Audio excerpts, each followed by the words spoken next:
Medio. Halo, kamu sedang mendengarkan Kilas Kabar Nusantara. Podcast persembahan KG Radio Network menyajikan berita harian yang mengangkat keunikan dari berbagai wilayah Indonesia. Kilas Kabar Nusantara dapat juga didukung oleh pengiklan loh.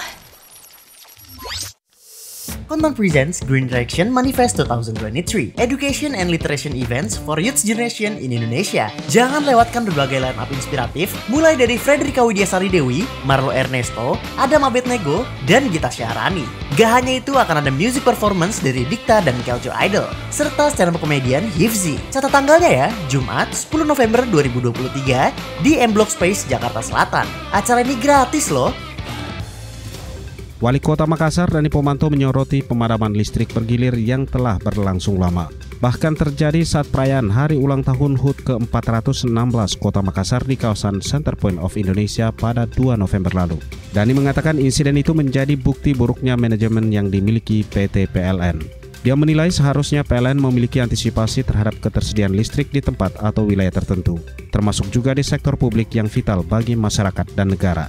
Wali Kota Dani Pomanto mengungkap kondisi defisit listrik membuat pemadaman bergilir masih tetap terjadi di Makassar. Dugaan pemicu karena PLN enggan menggunakan listrik yang diproduksi pembangkit listrik tenaga angin PLTA. Musim kemarau yang diperparah dengan adanya fenomena El Nino ikut berdampak pada produksi bawang merah di Kabupaten Nrekang. Namun beruntung di tengah kekeringan akibat El Nino, petani bawang merah di Desa Pekalobean, Kecamatan Anggeraja, Kabupaten Nrekang masih bisa panen raya. Panen raya tersebut dihadiri langsung PJ Gubernur Sulawesi Selatan Bahtiar Baharudin bersama jajaran Pemprov Sulsel. Bahtiar mengatakan dari laporan petani setempat produksi bawang merah sedikit berkurang. Belum lagi kualitas bawang tidak terlalu bagus karena kekurangan air. Karena itu, Pemprov Sulsel berencana memberikan bantuan sumur bor bagi petani bawang merah di lokasi tersebut. Menurut dia, Nrekang hanya dapat 3 dari 65 sumur bor yang dikerjasamakan dengan TNI. Dalam kesempatan itu, ia mengungkapkan rencana budidaya pisang pada lahan pertanian di Nrekang. Menurutnya, dari total 15.000 hektar lahan yang ada, 500 hektar diantaranya bisa digunakan untuk budidaya pisang Cavendish. Kelompok Mitra Champion Bawang Merah Desa Pekalobean, Kecamatan Anggeraja, Kasmidi menjelaskan saat ini para petani masih bergantung dengan air dari sungai yang ditarik menggunakan mesin. Sementara kebutuhan air untuk bawang merah sangat banyak. Untuk saat ini para petani hanya bisa memenuhi air 3 hari sekali siram. Padahal biasanya setiap hari. Ia menyebut jika cuaca mendukung bibit 500 kg bisa menghasilkan sampai 7 ton.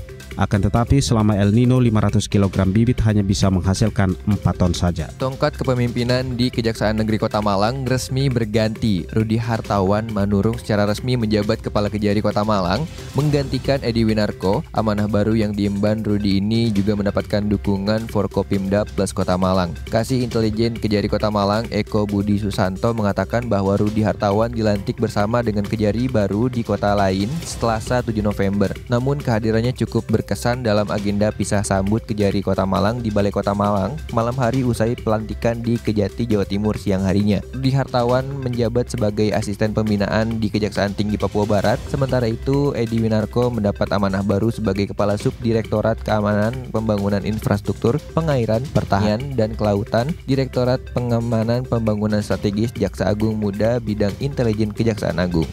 Demikianlah Kilas Kabar Nusantara pagi ini.